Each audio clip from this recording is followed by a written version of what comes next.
estamos iniciando a nossa aula número 241 do nosso curso Filosofia Espírita e Interpretação dos Evangelhos segundo o Espiritismo.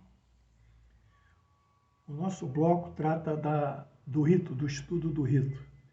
E nesse momento nós estamos estudando o rito à luz da psicologia dinâmica, ou psicologia freudiana, ou psicoanalogia, ou psicanálise. Temos que estudar os fundamentos da psicologia dinâmica, as bases, para depois, então, mediante esses conceitos preliminares, associarmos a movimentação do pensamento psicanalítico à construção do rito, do ritualista, da ritualística, dos cultos exteriores, das cerimônias, enfim, de todo esse cortejo de gestuais, de comportamentos, atitudes, de frases sacramentais, incensos, velas, paramentações, enfim, todos símbolos religiosos, toda uma grande construção de um cenário religioso, de forma que esse comportamento ritualístico seja um entendimento com Deus, de acordo com as religiões. De toda forma, o Espiritismo, aliás, nesse momento a psicanálise, ela interpreta essa movimentação ideológico-religiosa e comportamental à luz dos seus conceitos. E para tal nós estamos aqui abordando os conceitos básicos que possam ser associados à nossa linha interpretativa. Na aula anterior nós estudamos o aparelho psíquico e nós vimos a significação do id, superego e ego, o id como uma produção mental inconsciente, o superego como uma produção mental adaptativa e o ego como uma produção mental decorrente da interação do id, da produção mental do id com a produção mental do superego e também da interação com o mundo real, através dos princípios da realidade e do prazer. Muito bem. Nessa aula, nós estudaremos os mecanismos de defesa do eu, ou do ego, que são espécies de escudos que o indivíduo constrói para não entrar num estado de angústia, de culpa, de sofrimento, de dor moral, enfim, e às vezes até de depressão.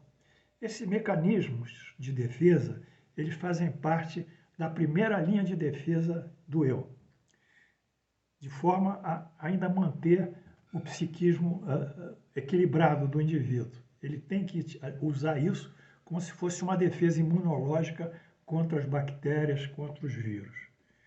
Mas se esse mecanismo de defesa falha, ele fica aberto, aí ele entra numa vivência entre que o real se funde com o ideal, o sonho e a fantasia, com o mundo objetivo, ele não diferencia o que ele sonha do que ele vê, aí realmente é o surto psicótico, na sua fase mais aguda, traduzida pelos delírios e pelas alucinações, que nada mais são que vivências oníricas dentro do indivíduo que perdeu os seus mecanismos de defesa e não tem mais o controle do curso do seu pensamento, das suas ideias. Bem, de toda forma, vamos estudar agora os mecanismos de defesa. E os mecanismos de defesa são encontrados em duas obras de Freud, em 1915, e em Anna Freud, que os classificou de uma forma mais detalhada que seu pai, em 1928. Vamos lá, meus alunos. Primeiro mecanismo: afastamento do campo mental das ideias e pensamento que possam gerar no indivíduo culpa, angústia, sofrimento, vergonha, etc. E, em geral, nas cenas e situações normalmente proibidas. Quer dizer, tem certas situações que vemos no campo mental do indivíduo que ele procura afastá-las, né? Essa minha linha de pensamento aqui, de trabalho, fala mais da atividade consciente do indivíduo, porque ele também faz isso conscientemente. Mas como nós dissemos na aula anterior, os maiores mecanismos de defesa são aqueles inconscientes e que ocorrem na criança, na sua relação com os pais, com a pai, com a mãe, com o mundo, desde o seu nascimento até pelo menos aos 6, 7 anos de vida, quando encerra toda a estrutura comportamental construída pelo aparelho psíquico. Bem, segundo a psicanálise. De toda forma, ficamos com a área inconsciente. Então, essa cena do aparecimento no campo mental de situações, eu diria, desconfortáveis, às vezes o indivíduo tem uma tentação sexual, aí ele tira aquilo, procura tirar aquilo. Enfim, procura afastar. Tudo isso que ele procura afastar do campo mental chama-se repressão. Então, no sentido nosso aqui da nossa aula, repressão é a produção mental recalcada, que vai para o inconsciente. Mas no caso, como tem uma atividade consciente que eu estou ligando ao rito, que é uma atividade que o indivíduo faz em parte, chama-se repressão, é a produção, afastamento do campo mental de produções intelectuais ou mentais desconfortáveis e pecaminosas e cheias de culpa e na religião de pecado. É o primeiro mecanismo de defesa, repressão. Segundo, o indivíduo cria certeza que as suas atitudes são lógicas, acha que é lógica, são acertadas. Por exemplo, uma mulher sofre maltratos do seu esposo, mas acredita que tudo isso pode fazer porque faz parte do seu destino, está com aquele esposo, está sofrendo uma condição masoquística.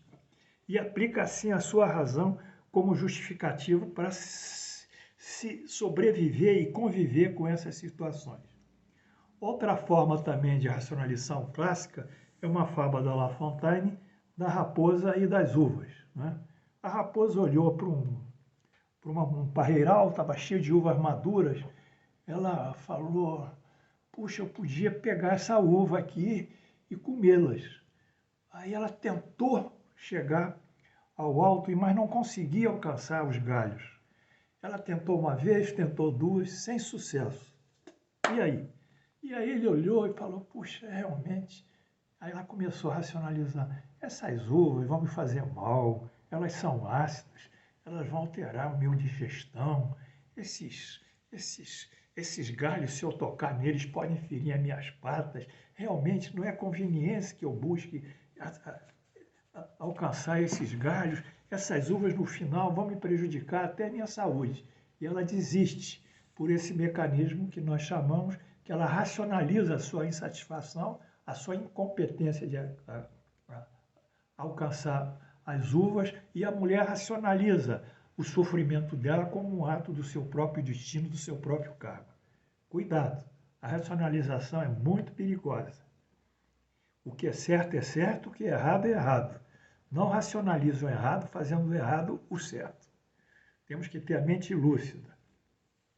No Espiritismo nós vemos essa racionalização muito constante nos textos da rede social. Por exemplo, quando Jesus diz, Pedro pergunta, mestre, quantas vezes deverei perdoar ao indivíduo? 7 vezes? Ele, 7? Aí Jesus diz, não te digo 7, mas digo 70 vezes 7. Então as pessoas pegaram esse texto de Jesus, dizendo que Jesus, 7 vezes 7 seriam um número infinito, um imenso infinito, quase de ações de perdão constante, como se o indivíduo devia submeter ao mal. Você não pode perdoar o mal. Quer dizer, o mal existe. Você pode perdoar a pessoa que fez o mal, mas você não deve aceitar o mal. Uma coisa é o perdão, outra coisa é viver com o mal, conviver com o mal. Jesus dizia que ele devia perdoar aqueles indivíduos que fizeram o mal contra o Pedro. É verdade. Nós não devemos guardar nenhum ressentimento no coração. Devemos estar sempre com o coração puro, sem sentimentos de vingança, de retaliação ou de luta contra quem quer que seja. Mas conviver com o mal, aceitar o mal, deixar o mal prosperar, o mal aumentar a tal ponto que se sobrepõe ao bem, é um erro do nosso juízo crítico, da nossa razão. E por isso nós seremos também prejudicados porque deixamos o mal prosperar. Esse tipo de atitude está aí na rede. Tem médio dizendo, eu perdoo, eu que vos digo uma coisa, perdoai o vosso próximo 70 vezes 7, perdoai-as a todos, eles falam isso, perdoar. E daí? E os efeitos? E a decorrência? E a análise de tudo isso? fica só no perdão? Não é? Então, a racionalização é muito perigosa e o Espiritismo está cheio dessa gente que acha que deve perdoar, perdoar e deixar o mal crescer. Nós devemos ter o sentimento de perdão, devemos ser benevolentes, indulgentes e termos esse perdão, como diz o Espiritismo, mas não devemos conviver com o mal, nem submetermos ao mal sobre o risco de nós estarmos violando a nossa própria lei de sobrevivência, de defesa, pois próprio Jesus disse: dai a César o que é de César, estatuindo os direitos e deveres de cada um. Nós temos os direitos de respeitar o próximo e não prejudicar o próximo, o dever.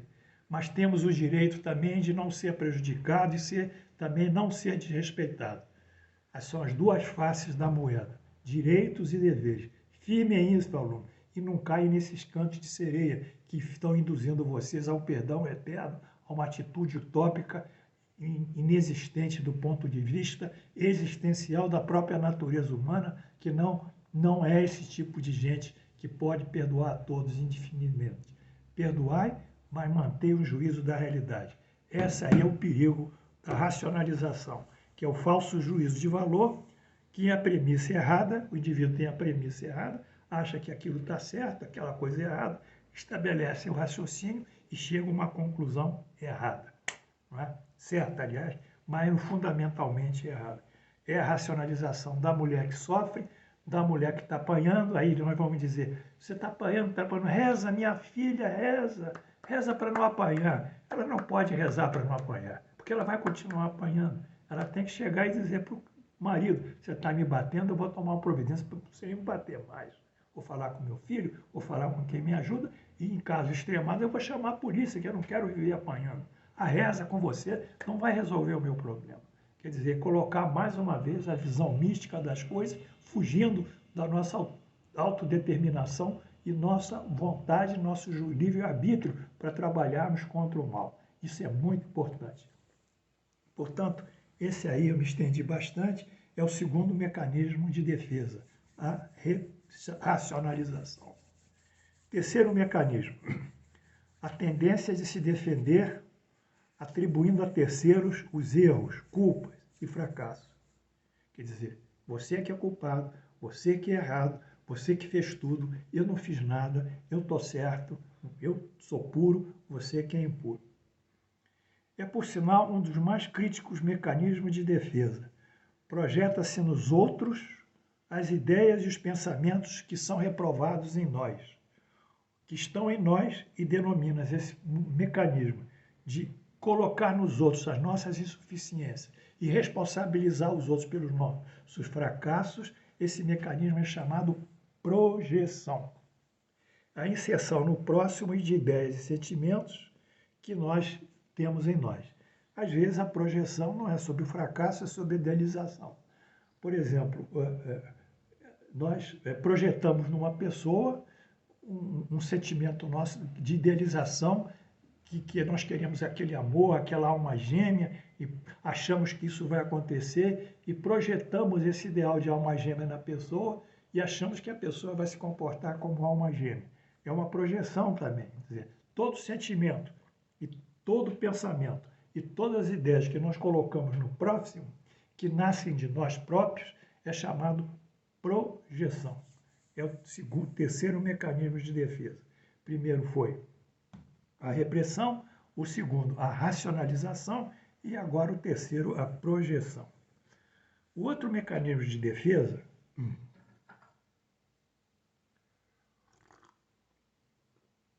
é o desdobramento ou transferência para outro objeto ou pessoa de um sentimento que nós temos de angústia, de frustração. Quer dizer, a gente vai deslocar sem saber, ou de uma certa forma, para aquele objeto, para aquele ser, os nossos sentimentos de angústia, e ele que vai ter os sentimentos de angústia estarão ali, naquele indivíduo, naquele objeto. E esse objeto que recebe, então, manipulado de tal maneira que atenua a tensão emocional gerada pela nossa frustração. Por exemplo, as mulheres solteiras que frequentemente criam animais. e tratam esses animais como se fossem verdadeiros filhos, né? Eu já vi muitas mulheres aí na rua carregando pets dentro de um carrinho de neném e tratando com fitinha, tudo, o filhinho, como o cachorrinho, como se fosse um filho. Portanto, é uma frustração a maternidade e a solidão afetiva em que ela coloca a maternidade dela, projeta no animal e trata ele como se fosse o seu filho. Esse mecanismo de deslocar para um objeto ou para um ser, como esse exemplo do animal, esse mecanismo de defesa chama-se deslocamento. Portanto, deslocamento é para, por um objeto, uma pessoa, é colocar o sentimento gerador de angústia nesse objeto ou nessa pessoa, ou um sentimento de frustração, ou seja que for. O deslocamento é clássico, como eu já falei aqui, no transtorno obsessivo-compulsivo, que é o ritual do toque. O indivíduo pega um objeto e ele manipula aquele objeto de esquerda para a direita na tentativa de atenuar um sofrimento ou uma ansiedade ou uma angústia que tem dentro disso. Ou às vezes, o mais comum é o receio da contaminação. Então o indivíduo está sempre lavando a mão, é o ritual de limpeza. Esses são transtornos obsessivo-compulsivos de caráter ritualístico e que configuram o mecanismo de defesa de deslocamento, um desses mecanismos. Vamos a outro mecanismo. É o quinto, a construção de imagens mentais. Vamos construir uma imagem mental que se sobrepõe ao real. Minha fantasia vai acima do que eu estou vendo, do que eu estou percebendo. Ou mesmo narrativas fantásticas, distantes dos fatos e outros mecanismos de defesa. Esse mecanismo é muito comum, por exemplo, de você ver uma coisa, se transtornar e ver que aquilo foi um fato, mas você deturpou o fato. É um mecanismo até cheio de carga emocional. É no futebol. O sujeito fez um pênalti, outro diz que não fez, o que fez, não fez, e ficam naquela narrativa, tentando desvirtuar a realidade, né? Ele tem plena convicção e o outro diz que não tem plena convicção. Essa deformação da realidade, que as imagens mentais sobrepõem aos fatos, a própria realidade, a construção imaginária, ou mesmo sentimento, é chamado negação da realidade. Portanto, negação da realidade é negar os fatos e a realidade existente e as evidências através da projeção de uma fantasia e de uma imagem mental. É como se viu a perda episódica do pensamento lógico, da razão e do juízo da realidade. Aqui, como também lá na racionalização. Outro mecanismo, o último mecanismo, é o desejo de ser como uma pessoa. Quer dizer, eu quero ser como aquele artista de televisão, aquela pessoa bonita, inteligente, eu idealizo ela, a mídia está colocando ela a todo momento em evidência. É comum entre as pessoas essa idealização, sobretudo entre os adolescentes, que se encontram em fase de transição, eles estão numa fase de fragilidade de personalidade, de identificação, porque eles estão saindo da adolescência para migrar para a idade adulta. Esses mecanismos que fazem identificar o indivíduo e colocar dentro de si a imagem idealizada, a introjeção, que é a colocação das qualidades idealizadas dentro de si, como nós vimos, é muito comum nos adolescentes. E outros ainda, como Freud diz, lá na repressão dele, a imagem do pai e a imagem da mãe. Portanto, esse mecanismo de nós idealizarmos alguém e colocarmos dentro de nós um fato, uma realidade, ou uma utopia, ou uma ideia também, quer dizer, eu vou resolver uma série de problemas, eu tenho essa concepção, é chamada identificação introjetiva, ou seja, introjeção da imagem que é idealizada por nós e que responde às expectativas nossas de felicidade. Portanto, esses são os mecanismos de defesa que nós estudamos na aula de hoje, que são se adaptar ao rito. Eu vou repetir. O primeiro é a repressão, produção mental recalcada. O segundo é a racionalização, o falso juízo de valor, sai de uma premissa errada, faz um raciocínio correto e chega a uma conclusão falsa. O terceiro é a inserção no próximo de ideias e sentimentos, que são os nossos mesmos sentimentos. Chama-se projeção. O quarto é o deslocamento para o objeto de pessoas, sentimentos, gerador de angústia. Eu desloco para um objeto, para uma pessoa. No caso do rito, vai ser deslocamento de quê? Dos nossos sentimentos de culpa. E o quinto rito é a sobreposição das imagens mentais, das nossas fantasias, à realidade, que revela, então, uma alteração que nós chamamos de negação da realidade. E, finalmente, o sexto é quando nós identificamos uma pessoa e introjetamos a imagem dela dentro de nós, que é a identificação introjetiva. Todos esses mecanismos de defesa estão descritos em Pontalí JB, Vocabulário de Psicanálise, Martim Fontes, São Paulo, 1996, páginas 226, 229, 373, 380. E também num livro muito bonzinho, que eu tenho em inglês, Hall, C.S., A Primer of Freudian Psychology, New American Library, 1964, 74, páginas 74, 78 e 89, 91. É isso aí, alunos. Completamos, então, as preliminares para analisarmos o rito na sua associação com a interpretação psicanalítica ou a psicologia freudiana ou dinâmica. Então, já sabemos o que constitui o nosso aparelho psíquico e quais são os mecanismos de defesa. Na próxima aula, então, entraremos realmente na força, na análise e na associação e na capacidade interpretativa do rito. Eu acredito que para vocês isso é uma liberdade, né? Vocês saberem que pode mexer isso para a esquerda, para a direita, que não vai acontecer nada. Pode botar a camisa do seu time de futebol, coloque e tira, que não vai acontecer nada. Que não é isso que vai fazer seu time ganhar ou vencer. Se você acender uma vela e botar um incenso e rodar o incenso na casa toda, achando que as coisas vão ser depuradas. Depurada é só a mente. Então, pelo incenso, pela vela, você cria a fantasia, que é a imagem da depuração. A depuração vem pelo estímulo que você dá àquele rito. Quer dizer, o rito facilita a sua modificação moral ou mental naquele momento, naquele episódio. Na próxima aula, então, nós voltaremos com esse estudo associativo, rito e psicanálise. Que Deus nos abençoe. Um bom fim de semana, que hoje é sábado.